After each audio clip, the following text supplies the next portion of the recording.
Most people think you need millions to buy a business, but what if the business itself could fund the deal?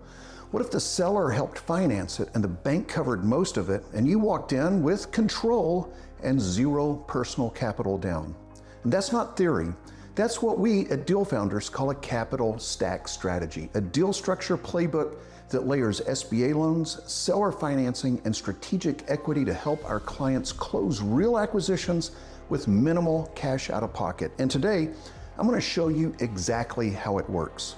This is the strategy used by first-time buyers, professionals, and private equity firms alike to buy real, profitable businesses with little to none of their own money.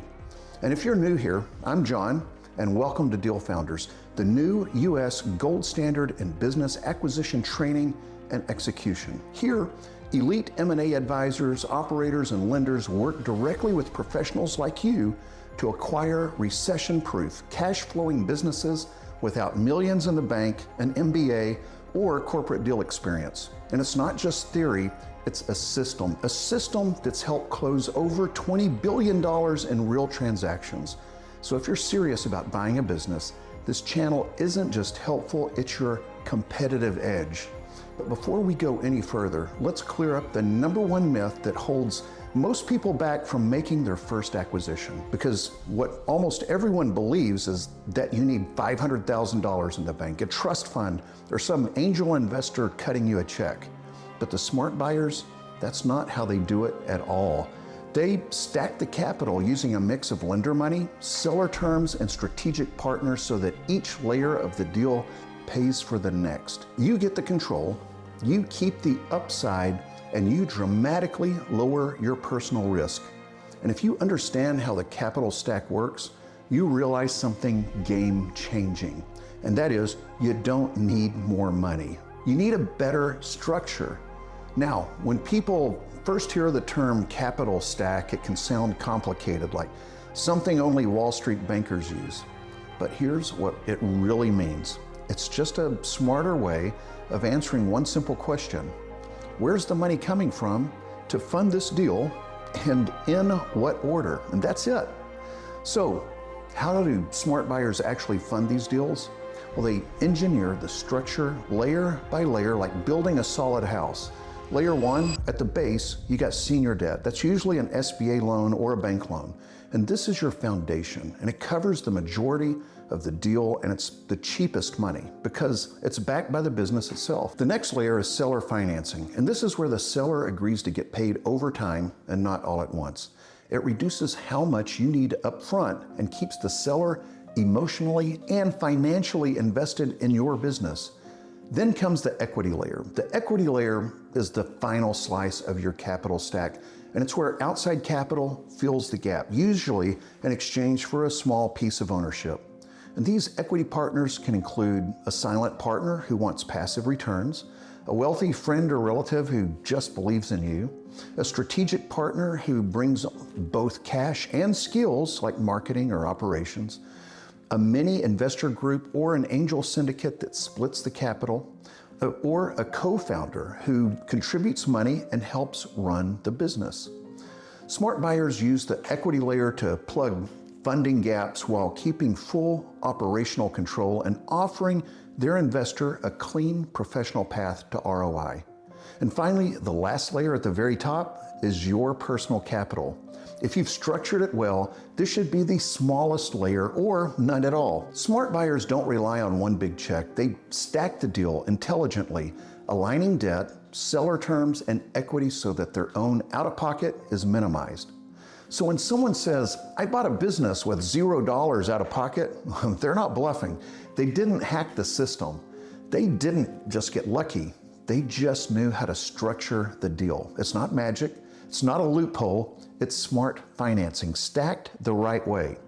So let me walk you through a real example of how one of the Deal Founders members used a capital stack strategy to acquire a cash-flowing physical therapy business without writing a big personal check. And this wasn't some massive private equity acquisition. It was a solo operator, a healthcare professional with team leadership experience and a clear goal. Buy a stable business with real profit from day one. Let's dive into it. The clinic was doing $1.42 million in annual revenue, generating around $265,000 in EBITDA, or roughly 18.7% profit margins. The seller was ready to retire, but cared about the team and wanted a buyer who wouldn't gut the operation. And after some smart negotiation, they landed on a 2.5 times EBITDA multiple, leading to a final purchase price of $662,500. Now let's break down how it was financed. An SBA loan for $496,875, and that's 75% of the deal, amortized over 10 years. Seller financing was $132,500, structured over 36 months with interest-only payments for the first year, and an equity partner injection of $33,125. A silent investor provided the remaining 5% cash injection in exchange for a minority equity stake. That's it. There's no large personal cash outlay, no investor control, and the seller stayed involved part-time for 6 months to help with the transition. And here's the kicker. Within 12 months, the buyer made a few simple operational tweaks. He improved scheduling efficiency, he tightened billing cycles, and he added one referral relationship. And as a result, EBITDA increased from $265K to just over $310K, and the business is now on track to hit 20% plus margins by next quarter. And while the SBA loan is being repaid by the business cash flow itself, this is the power of a smart capital stack. Now, you might be wondering, why would a seller agree to do a deal like that? Why would they carry a seller note or accept less money up front? And here's the truth. Most small business owners don't actually care about getting every last dollar. They care about certainty, and they care about a smooth exit. They care about legacy. And when you show up with a real plan, with a bank-approved SBA loan, a professional transition strategy, and the confidence to run the business, well, you instantly become more attractive than 95% of the buyers out there. Most sellers aren't fielding cash offers from private equity. They're talking to flaky tire kickers or buyers with no clear plan. So when a serious buyer shows up with a pre-approved SBA process, a structured offer with a clean seller note, and a 90-day handover plan that protects their team, it feels like a win-win. And here's another reason sellers say yes: taxes. When a seller carries the note, meaning they get paid over time, they often defer a large portion of their capital gains tax, and that alone can save them 6 figures or more, depending on the size of the exit. And they also earn interest on the seller note, turning their exit into passive income streams instead of a one-time check. So the seller actually wins twice. They, number one, reduce their tax bill, and number two, they make more money over time. And in many cases, that's more appealing than a bigger upfront check with higher tax exposure. So the bottom line is, seller financing isn't a favor. It's a smart tool for both sides, and when structured right, it's the bridge that makes these deals happen. So let's clear up some confusion about SBA loans. This isn't a lottery system, and it's not just for Ivy League MBAs or multimillionaires. The SBA is looking for one thing above all. Can you confidently take over this business and make the loan payments? And here's what actually matters, both from a deal perspective and a personal profile. Let's start with the first point. Can the business comfortably cover the loan? This is the big one, and it's called DSCR, or better defined, how strong is the debt service coverage ratio? The business that you're buying needs to generate enough profit to comfortably cover the loan payments with extra margin. A debt service coverage rate of 1.25 or higher is typically the minimum. So the translation, if your annual loan payments are $200,000, the business should be generating at least $250K in EBITDA. This isn't about you personally funding the loan. The business itself should be able to carry the weight. Next, are the financials clean and reliable? SBA lenders want clean books, ideally 3 years of tax returns and P&Ls that show stable or growing revenue and profit. And they're looking for Trends, not just snapshots, no made up numbers, no funny ad backs, just honest, bankable cash flow. Then, is there a clear plan for handoff? And you don't need to run this alone, but the SBA wants to see that someone, the seller, a GM, even you, has a succession plan to keep the wheels turning even after closing. And bonus points if the seller is staying on for any training or consulting. So next up, do your skills match the role? You don't need to be an industry veteran, but you do need to show relevant strengths, leadership, financial acumen, operations, marketing, and so forth. A good deal with a strong operator is a safer bet than a perfect resume with no plan. And finally, is there enough fuel in the tank to run the business day one? Lenders want to know if the business won't run out of cash in a month or two, and this means that you've accounted for payroll, inventory, short-term expenses, and a safety cushion. And this shows maturity and lowers risk. And that's just on the business side. Now let's talk about the other half of the equation, which is you. Because lenders aren't just betting on the numbers, they're betting on the person behind the deal. And they want to see that you're financially disciplined, professionally credible, and mentally prepared to lead. Can you step in with confidence, steady the wheel, and drive the business forward without chaos or surprises? If the answer is yes, you're exactly the kind of operator that lenders want to back. And here's what they'll look at personally. A minimum credit score of 650, higher is better, and if you're in the 680 to 720 range, it opens more doors. And if you're not there yet, it's not a deal breaker, but you'll need to plan smart, show strong cash flow, and have good documentation. You need no major recent bankruptcies or defaults, and some bumps in the road are okay, but lenders want to see a clean recent history and a stable personal financials. You don't need millions in the bank, but they want to see that you're financially responsible. Ideally, no crushing debt and a clear picture of your income and net worth. A professional presentation. Don't just show up with a napkin sketch and a dream. You want a clean business plan, projections, and use of funds, a clear operator narrative. Why you? Why this deal? It's your job to give them confidence. And here's the most overlooked step and why it matters. Step one, don't wait until you find a deal to talk to lenders. Talk to lenders first. Why? Because when you pre-align with an SBA lending team, they help you understand your current funding, define your buying criteria and budget, avoid wasting time on deals that won't qualify, and get pre-approved so that sellers take you seriously. It's like house shopping with a pre-approval letter. And you know your range, you move faster, and you're instantly more credible. At Deal Founders, we don't wait for deals to appear. We prepare our members to be fundable from day one. So before they ever submit an offer, they've already aligned their budget, clarified their financial profile, and understood exactly what deals are within reach. And here's the game changer.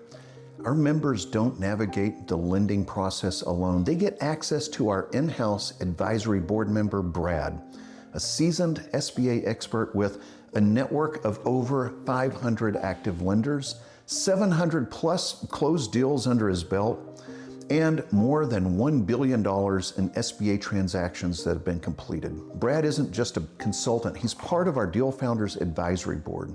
And now our members can tap directly into that firepower with real support and real connections to lenders who actually fund deals. And it's not just about finding a loan, it's about finding the right structure, the right partner, and the right timing, so that when your perfect deal shows up, you're ready to close like a pro.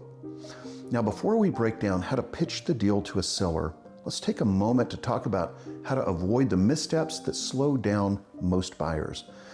Because the good news is if you're watching this now, you're already ahead of 90% of the buyers who try to wing it with financing.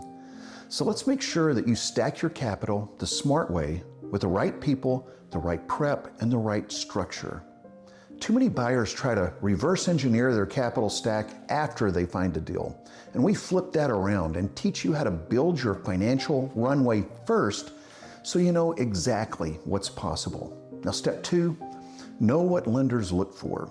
All right, you don't need to be rich.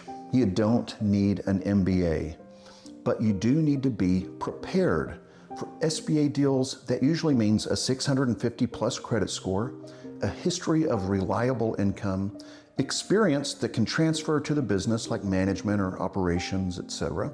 A simple transition plan from the seller, and you're not applying for a bank loan as a dreamer. You're stepping in as the new operator of a real business, and the SBA is backing you up when the deal is right.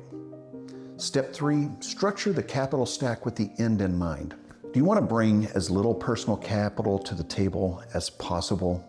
Here's the playbook that we see work again and again. An SBA loan, in this particular case for 75% of the deal instead of 90%. Seller financing for 15 to 20%, structured to match SBA requirements. Equity, partner, or small cash injection for the final 5 to 10%. Now, if you structure the seller note on standby or with interest-only payments, it often counts towards your equity, meaning you could reduce your cash that's needed even further. And this is how professionals buy million-dollar businesses with as little as 25 to 50K of their own money, sometimes none at all. Step 4, align your investors early if you need them. All right. If you're bringing in an investor, make it easy for them to say yes. Show them the deal's cash flow. Explain how they get their money back. Outline their equity share or fixed return, and keep their role passive unless they want more involvement. And we'll show you how to present investor options that feel safe, smart, and professional, so you're never begging for capital. You're offering a clear opportunity with a proven plan. Bottom line, you don't need to be a financial wizard. You just need the right playbook and a structure that lenders actually like. And that's what we do at Deal Founders. We teach you how to prepare like a pro. So when a great business shows up, your capital stack is already locked and loaded. So you've mapped out your capital stack. You've run the numbers. You know the deal is fundable. And now comes the moment that separates casual browsers from real buyers. Presenting the offer in a way that gets a clear, confident yes from the seller. Start with clarity, not complexity. Most sellers aren't finance pros. They're founders, they're operators, family business owners. So they care more about people than pitch decks. And before they look at structure, they want answers to 3 very human questions. Are you serious? Can you actually close? And will you take care of what I built? And that means you leave the jargon behind. You don't need a 20-tab spreadsheet to prove your point. Just talk like a real person, like a peer, by using clear numbers and showing genuine intent by keeping it simple, personal, and strong. And when it's time to present your offer, don't guess. Use our exact framework that we coach every Deal Founders member to follow, because it's professional framework, it's tested, it gets results, and it gives sellers the clarity and confidence that they need to say yes. So once your offer is structured, don't stop there. Here's one of the biggest pro secrets in the acquisition playbook. Never present a single offer, always present 2, always. And when you give a seller just one offer, you're forcing a yes-no decision. It puts them on defense. And they start thinking about what they're giving up, not what they're gaining. But when you present 2 options, something powerful happens. You shift the frame from, should I sell, to, which deal is right? It's no longer a rejection test, it's a choice. Offer A may offer more cash at close and a quicker seller note, but offer B might reduce the upfront amount, but deliver a higher total value over time. Now the seller's comparing structure, not rejecting you. You look professional, prepared, and flexible, and most importantly, you've just made it easier for them to say yes. Because when you offer options that respect their needs, you move from negotiating to collaborating. You're not just negotiating, you're building alignment. And that alignment builds trust. And this alone won't close the deal, because here's the truth. Even with a rock solid offer on paper, you're still the one being evaluated. And that brings us to one of the most underrated parts of getting a yes: self-presentation. And self-presentation is half the battle. So show up like a professional. Be clear on the numbers, anticipate their concerns, lead the conversations, and don't wing it. Send a clean, well-written offer letter, no fluff, no typos. Practice your pitch so it sounds like you've done this before, even if it's your first deal. And why? Because when a seller trusts you, they trust your structure too. So at the end of the day, you're not just buying a business, you're inheriting a legacy. So make that clear. Let your offer be more than just a number. Let it be a proposal to carry something forward. And when you combine a smart capital stack with a seller-aligned offer and present it like a professional, you don't just hear yes more often, you hear it from the right sellers, the ones who trust you, who stay engaged through closing, who hand you the keys with confidence and not hesitation, with a smooth handover, with real post-close support. And that's when an acquisition stops feeling transactional and starts feeling like a real transition. Now let's be real, even a good offer can fall apart if you don't show up right. And here's what sellers really want, whether they say it or not, and that is a buyer who's prepared. You've talked to lenders, you've mapped out the numbers, you're not just asking questions, you're driving the process. They want a deal that feels safe. They want to feel the structure is fundable, legal, and clear. They want predictable payments and no hidden red flags. They want a transition that they can trust. And this isn't just an asset transfer, it's a handoff. And they want to know that their team, culture, and reputation can be protected. A professional demeanor, respectful communication, prompt follow-ups, no pressure, no ego. So what kills deals? Showing up unprepared, being vague or unrealistic, pushing too hard, too fast, and acting like this is just a deal and not someone's life work. So a pro tip, treat every seller like they matter, because they do. So if you want to win more deals and keep them alive through closing, lead with clarity, present options, not ultimatums, respect the emotional side, and show up like someone that they'd be proud to hand the keys to. Because when the right structure meets the right relationship, that's when great acquisitions happen. It's not just a transaction, it's a turning point. And if you're still here, that tells me something, that you're not just curious, you're serious about learning how real professionals are buying 6- and 7-figure businesses using smart capital stacks. And if you've made it this far, you now understand how real professionals are buying 6- and 7-figure businesses using smart capital stacks without draining their savings, without begging investors, and without wasting years trying to build something from scratch. But here's the thing. This is just one part of the playbook. If you haven't seen our mini mastermind yet, it's a free, full 60-minute breakdown where we walk through real deal structures, seller negotiations, and how our members close SBA-backed acquisitions with little to no capital out of pocket. And you'll find it right here on the channel. And this isn't just theory, this is what's working right now in 2025 for buyers who want cash flow from day one.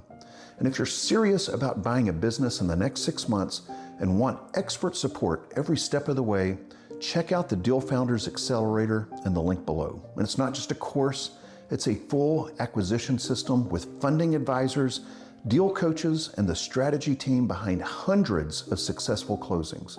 You'll find the link below this video, so hit the like button if this gave you clarity, subscribe to the channel for more deep dives just like this, and drop a comment if there's a topic that you want us to cover next.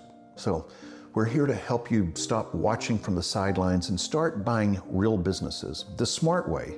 We'll see you in the next one.